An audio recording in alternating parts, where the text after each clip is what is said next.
Hola Madridistas.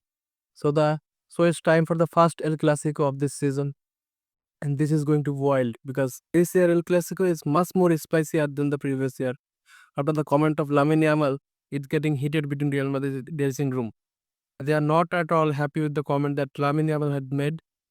This is going to be extra motivation for the team to do good in the Bernabeu and beat Barcelona.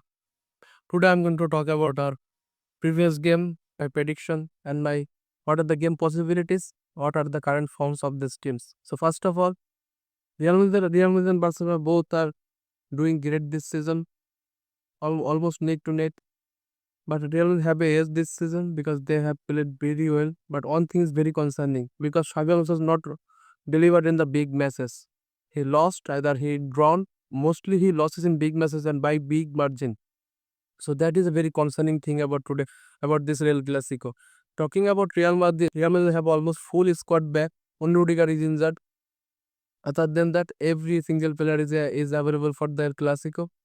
And good thing is Trent and Carvalho both are back, and also Dani Ceballos. So they are all back in for the Clasico, and this is going to be a very good thing for Xavi Alonso because it will be add more option to the team. So that will be very helpful. Other than that, Barcelona squad is pretty full of injuries. There is no Lewandowski, no Olmo, no Juan Garcia, and also many other players like Gavi. Barcelona is having a key injury crisis. I don't think that will be very helpful for Madrid. Also, Rafinha will be the El Clasico, and that will be very concerning thing for Barcelona, I think. Because Rafinha was the player who ran Barcelona last season. He was the key player for them. And this year he is missing in this El Clasico. That is the advantage for Real Madrid. So they will have to take the advantage and do things for to their favor. Coming from the previous game, that was a great game, great attacking intent. In the first 15 minutes, we are very miserable.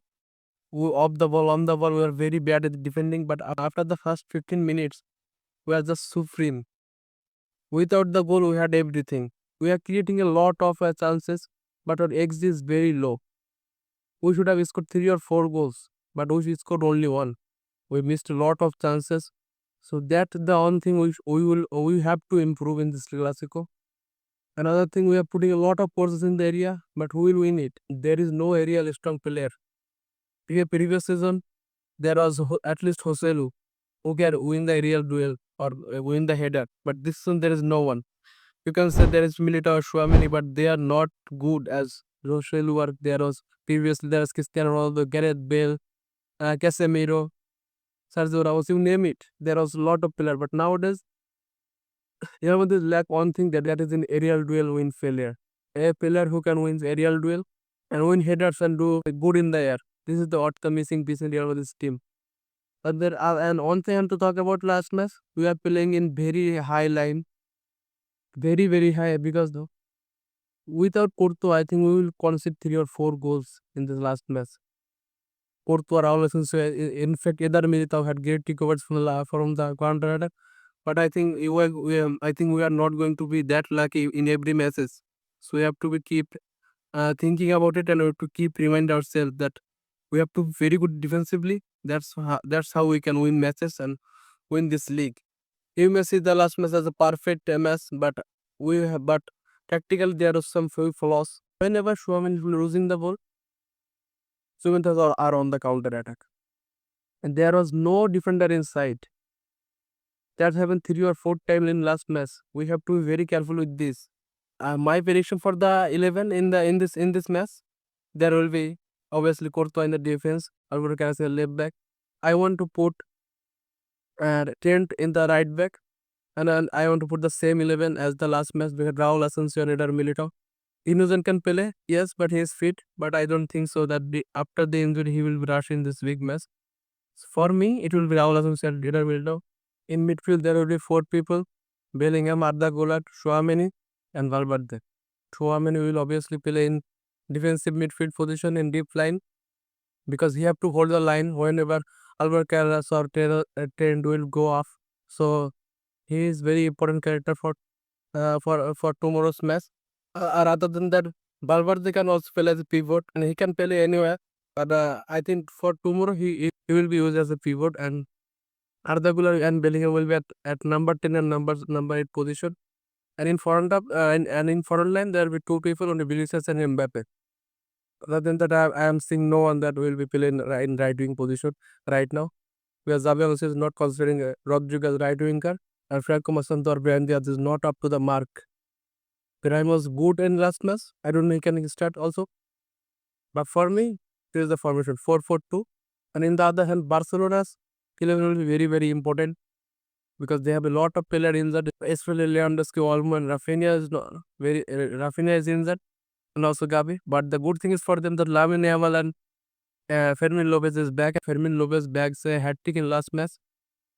So it will be interesting to see that how Fermin Lopez performed today because he is going to be very important. In the tactical aspect, Felix has been suspended for the El Clasico. So it will be his assistant coach or either Thiago or his another assistant coach. He will be in the bench. This season they are playing a very high line and with 4-2-3 formation. Obviously Rashford can play anywhere, but Rafinha is injured, so Rashford is most probably play in the left as a Yamal as right winger. At the Ferran Torres or other Rashford will probably mix up between center forward and left winger position. And in the midfield, there will obviously Pedri, Fermin Lopez, and Frankie De Jong is back also. He'll be give a lot of depth to the team, and he is defensively also very well in the defense line. There is Alejandro Balde, Jules Koundé, and in the main defense line also Kubarts is there. I don't know who is going to be who is going to play with him. Most probably Eric Garcia, and in goalkeeper there is Szczesny. And as per reports, Barcelona gonna play very attacking intent football. Yeah, because last season they had a great season. They win all four matches against Real Madrid and by big margin.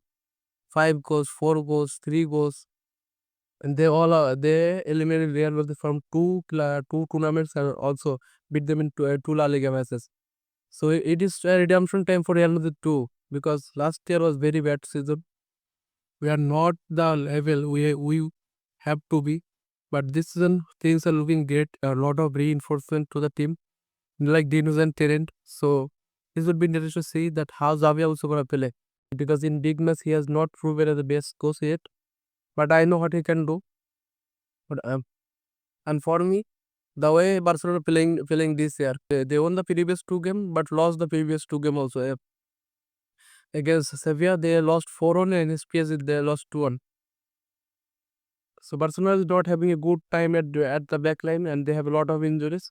And Vinicius and Mbappe have to take the most of it. The form Mbappe has is been in this season. He will take care of this high line. Season in Real Madrid, the most valuable player I think Arda Güler.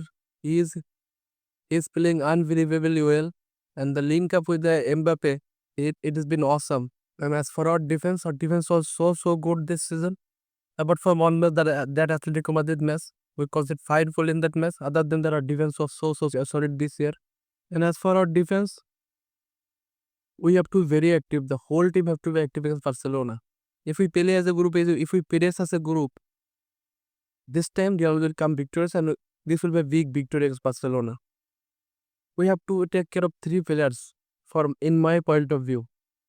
It's first of all Pedri, second Lamine Yamal, and third Fermin Lopez. This guy is a beast. And we have to, if we take care of these 3 players, this time we will come back. We will come as victorious. You mark my word. You can mark my word. This time we will be victorious in the Bernabeu. Now let's come back to Lamine Yamal interview. At the podcast he has gone, he's told that Real Madrid cheats and they complain a lot. So I told Lamine that, do you really know about your club history, or you just forget that your club is still fighting against Negreira case? And you are telling that we buy referee and we complain about the referee. Yeah? Suppose we buy the referee, but have you seen any Real Madrid game that is as disgraceful as the Chelsea game, at that Arsenal game in 2006? Is that more disgraceful than any of Real Madrid game? You come to talking, huh? You are so lucky, Lamine Yamal, that there is no Sergio Ramos, no Pepe, no Casemiro in this squad right now. If they are here, you will not go back to the Camp Nou in one pieces. You will not. So you are very lucky that you are not in the era of Sergio Ramos and Casemiro or Pepe. They will rip you apart. if you told them this. And this kind of talking will be extra motivation for Real Madrid team, for these players. If they don't get motivated from this, there will be no trophies in the coming years. You mark my word. They have to motivate from this kind of word. They have to learn from the last year mistake, and they have to do well. Because last year we lost 4 out of 4, and this we have to aim for that 4 out of 4 win, and we have to test Xabi Alonso. And I also told Xabi Alonso, please do not experiment much, otherwise you're gonna caught up. Apart from that, Florentino Perez has a fight against La Liga President Tebas, and also Villarreal match has been cancelled. So Laporte has not been happy. And you know who is the referee for tomorrow's match? This referee has given most red card to Real Madrid in his entire career. So you know who is, and what you can expect. So as per the player, Mbappe is calm. He is not very one player I'm concerned about, that is Vinicius Junior. He have to be very very calm, because the form he is in. He have to be very very calm, and he have to be very very mature, because they are going to provoke him. They are going to rough tackle him, but he have to be mature. He have to be focused on the game. And tomorrow Bellingham and Arda Güler role will be very very important for the offensive play, because Bellingham will play as a fake 9 or number 10, so he will have to make a lot of run forward. And Arda Güler, he have to take care of the creative part. He have to link up the play. He have to get those through passes or the long balls. So he have to create a lot. At the meantime, he have to be at the defensive roles, because last match he made 10 recoveries, and that's a great sign for a man, for this man and for the team. And we have to be careful about the high line, because if we caught up against Rashford, it will be finished. Or Yamal, it will be finished. Our team have to be very very careful about it. And as for today's game, my prediction is for the game is Real Madrid 3 and Barcelona 1 or nil. That is my prediction. That will be more or less, but this is my final prediction. And this time, the way things looking, Real Madrid has to win the game. There's a tough fixture ahead. There's Liverpool ahead, and there's a lot of tough fixture in this month, because before the international break. So we have to be very very careful about it. If we win the match, also has a less pressure for the January, for the upcoming month. But if he lose, there will be a lot of pressure in him to prove himself. So it's up to the manager, it's up to the team, how they gonna play, how we gonna approach the game. But in my opinion, we have to play a balanced game in defense, in attack, both ways. If we can control three players, Lamine Yamal, Pedri, and Fermin Lopez, the game is ours. And Mbappe and Messi have to do the rest. If they link up well, and if Mbappe don't go offside, because he is offside in 44 time last season. It is because this season he is in great form, so you have to be very careful about this offside trap. Because there will be a lot of chances. If he avoid the offside trap, there will be a lot of goals. So you have to be very careful with that. So we are thriving for Real Madrid, and I know that Real is gonna win. And what is the prediction about the match? Please tell me in the comment. Okay, and if you watching from YouTube, please subscribe to the channel. And if you watching from Facebook, please follow the page. And if you watching from TikTok or Twitter, please follow the page. Hala Madrid, nada más. Vamos.